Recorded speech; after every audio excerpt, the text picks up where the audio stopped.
Hey everybody, it's Kevin again. Picking up right where we left off with the 2021 best albums. We're going to start right at number 25.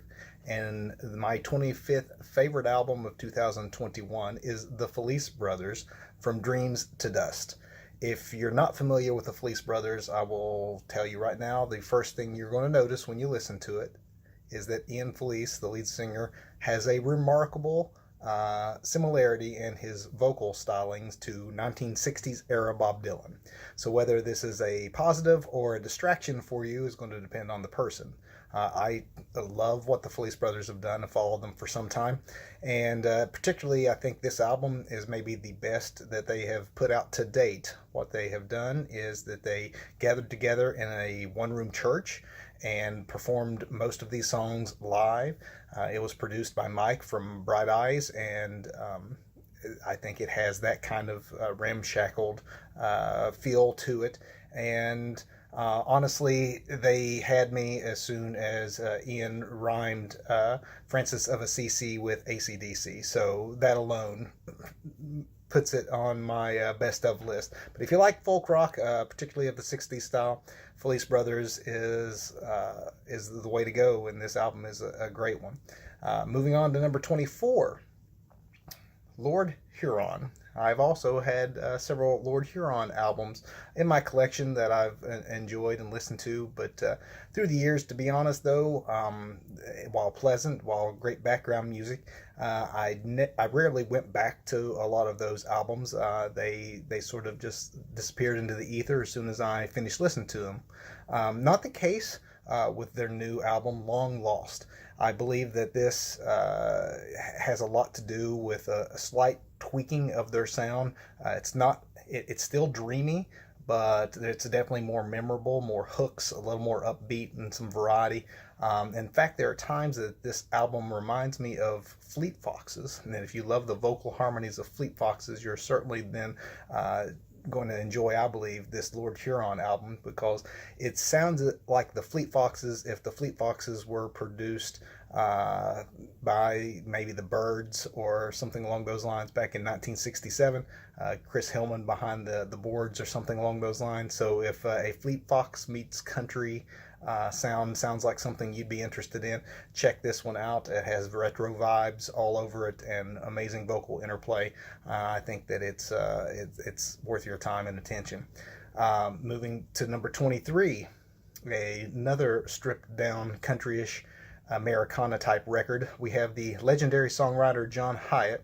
Now, this album is actually a collaboration between John Hiatt and the equally legendary Jerry Douglas band. And what happens when you take a legendary songwriter and a legendary bluegrass group is you end up with something that meets somewhere in the middle. It's not quite what you normally get from John Hiatt, nor is it bluegrass at all.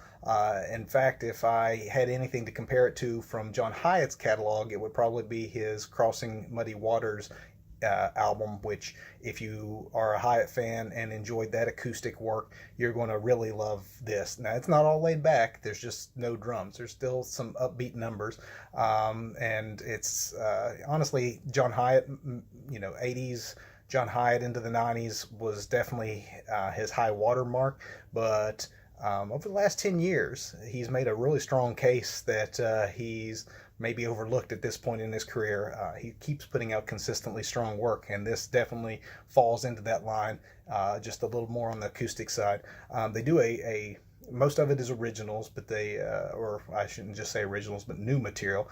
They do take Hyatt's old song, All the Lilacs in Ohio, and recast it in the style of this album, and it works beautifully. And it also includes, honestly, one of the saddest songs you're going to hear all this year. So if you're fine for crying, you definitely want to listen to this record and pull out the lyric sheet for Light of the Burning Sun.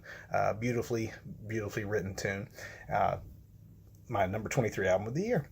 And moving on to number 22, and a switch in styles, and that is Leon Bridges' Gold Digger's Sound.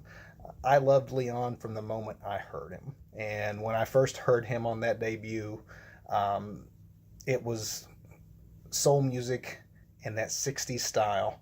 and it sounded like it was just an album out of time. And I still have that as my favorite Leon Bridges record. Um, Obviously, though, I understand why he would want to move on as an artist, because not only did it sound like 1960s soul, if you saw the way he dressed, the way he styled his hair, the font on the album art, the cover art, all of it, just it was obvious that they just weren't trying to replicate a sound. They were trying to replicate an entire aesthetic. And while I loved that and wanted the next album to be that, I completely understand and support an artist for wanting to move on beyond those sort of parameters, because it would have diminishing returns after a while, and I get that.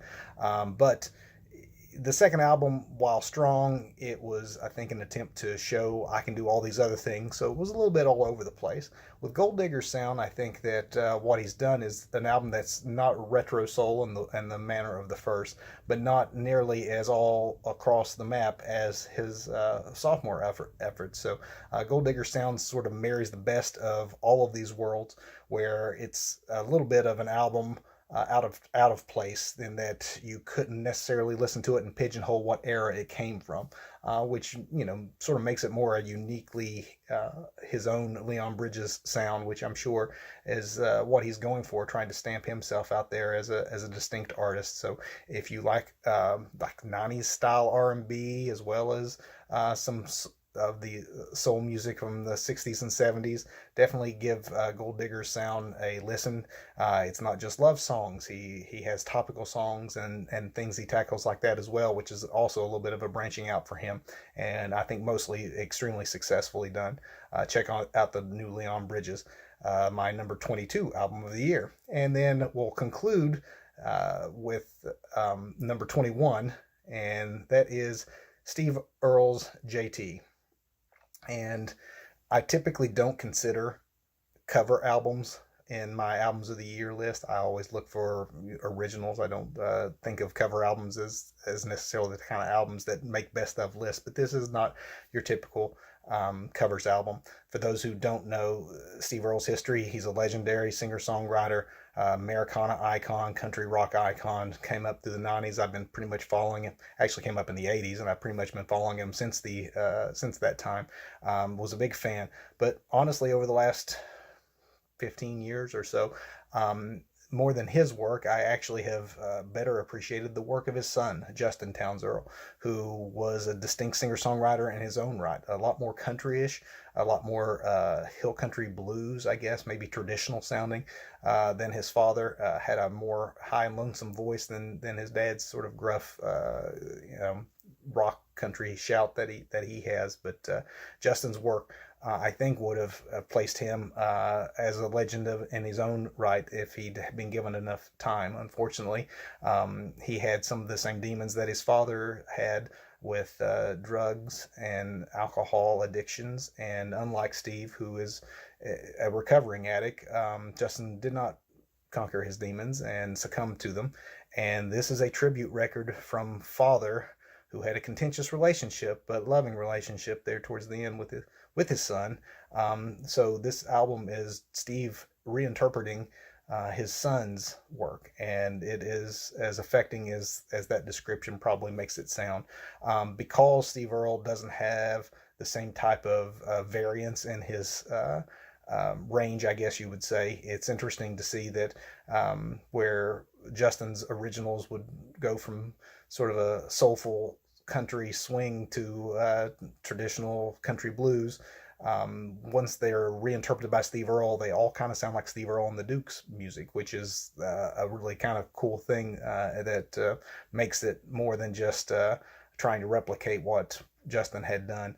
And in some ways highlights the songs anew if you're not familiar with them. Obviously, you should go check out the work of Justin Townes Earle, but to see this tool used as a way of grieving the loss of his son is extremely powerful record, and just punctuated by the fact that with all the covers that are on the album, it does end with the only original that Steve Earle wrote, and it is a retelling of, and in some ways, their relationship and the final conversation they had with one another on the phone. And that, again, it's not the easiest song to get through, but one of the better songs from 2021, released right at the very start of the year, in early January of 2021, on what would have been Justin's birthday. So check it out. Check out all these albums. Thank you for tuning in for this next 5, and join us the next time where we're going to pick up with number 20, heading into the top 20 of the 30 best albums of 2021. Thanks, everybody.